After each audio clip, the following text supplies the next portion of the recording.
Hey guys, thanks for stopping by Gregsbeerreviews today. Yeah, the old clock says it's 5 o'clock. Beer 30. Let's go see what's in the fridge today.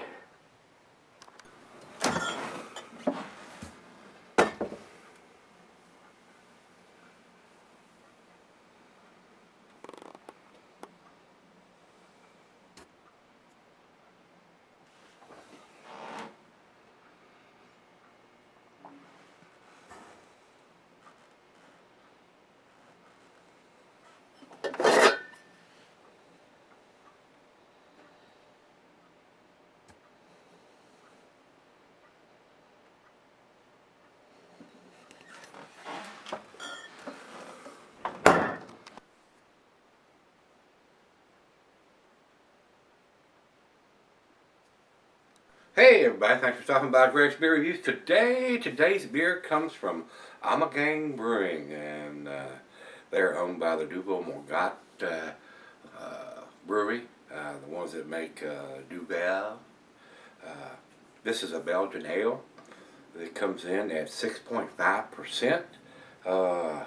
See if we got some IBUs on this. Nope, nobody's got it listed here. So, and anybody that follows the HBO series Game of Thrones, basically it's a collaboration between the brewery and HBO. I will read you the commercial description here. Collaboration with HBO for the Game of Thrones series. Blonde ale with malty sweetness and a touch of fruity spices, noble hop aromas, and notes of citrus. Suitable to serve to kings or pretenders to the Iron Throne. Pour slowly as not to disturb the yeast sediment, but with enough vigor to create a luxurious head and release a rich bouquet. And this is a great big bottle, corked and caged, guys, so definitely enough to share. So I am going to try to pour it very gently. And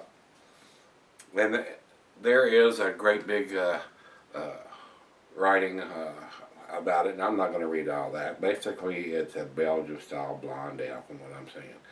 And it has a lot of stuff in the bottom of the bottle here, guys. It does. It does have a lot of junk in the trunk. So, let's go ahead and get the cork and cage off, and I hope it's not so carbonated that it starts exploding or gushing out of the top, but you never know on these corked and caged bottles. Sometimes the cork comes right out easily, and sometimes it does not. So let's see what happens. It's coming right out. I feel like it's under a lot of pressure too, guys. Big pop. Great big pop on that. Alright. Let's see if I can pour this gently. And I will tell you while I am pouring it. Cuisine is Thai and cheese, tangy briquette and feta. And the meat is fish, they're saying. Glassware is snifter, oversized wine glass, and it says not recommended for extended cellaring. So,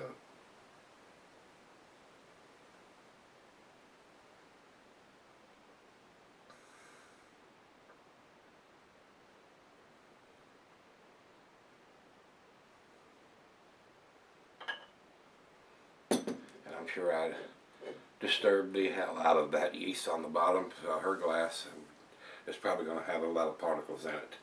Alright, with that pour on this one, guys, it is a nice amber color. About a right at about a finger and a quarter of head. It is very clear on the top part pour of this beer. But like I said, there's a lot of floaties and stuff in the bottom of this bottle. Good looking beer. Let's get a nose on it. A lot of maltiness there. I'm getting a little bit of the Belgian yeast. There's a nice fruitiness to the beer. It does smell pretty good. Ommegang makes some really tasty stuff. They really do. I don't buy a lot of their stuff. They do a lot of their stuff in these great big bottles that are kind of pricey. And typically the golden ales are not my normal go-to style beers. Got a wonderful aroma. That head sticking around. I mean, matter of fact, it may be a little bit more. We're at 2 fingers now. So it's growing. It's already coming out to the top of the glass there. So, kind of carbonated, wouldn't you think? Yeah, this comes from Rico. Rico, my brother, I appreciate you sending me all the wonderful beers that you do, sir. You're awesome, my friend. Well, it's still growing here. Let's see if I can get a taste of this without getting all over my face. Cheers, everybody. Cheers, Rico.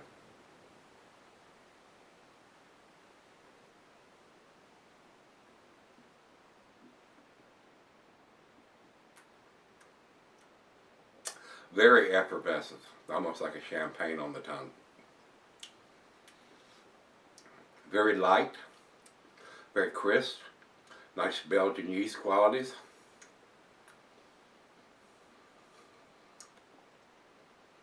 A tasty beer, guys, it really is. For a Belgian blonde.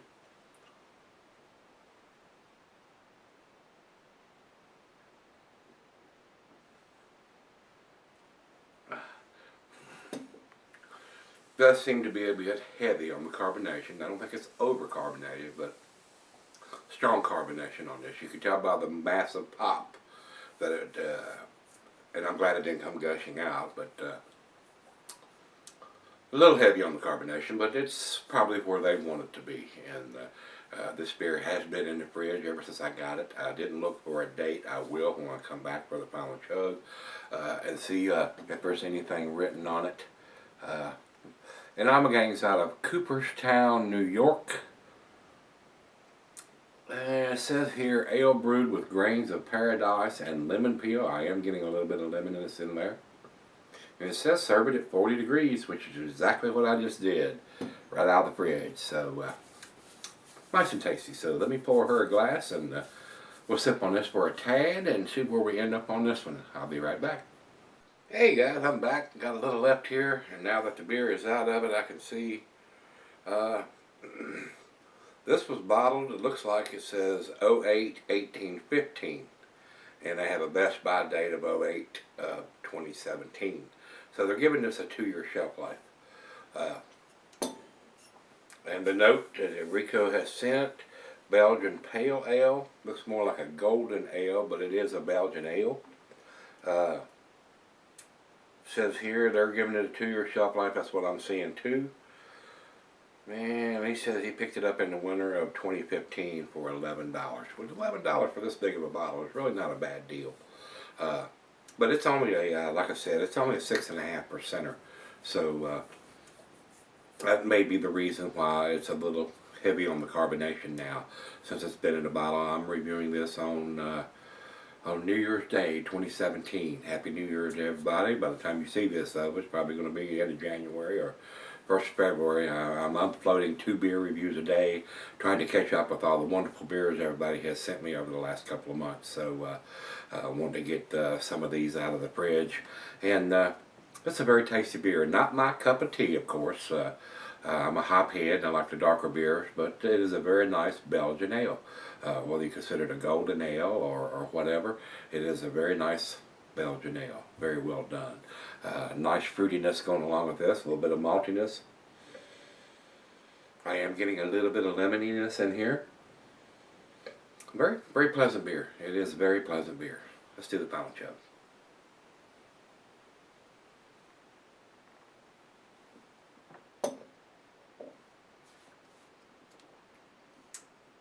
Very clean, very crisp, very easy drinking. The alcohol is superbly well hidden. Tasty beer, guys. It is. And with the dating they're doing, they're telling you when they put it in the bottle. Doesn't say that. It doesn't say bottled on, but it does have BBT, that stands for bottled.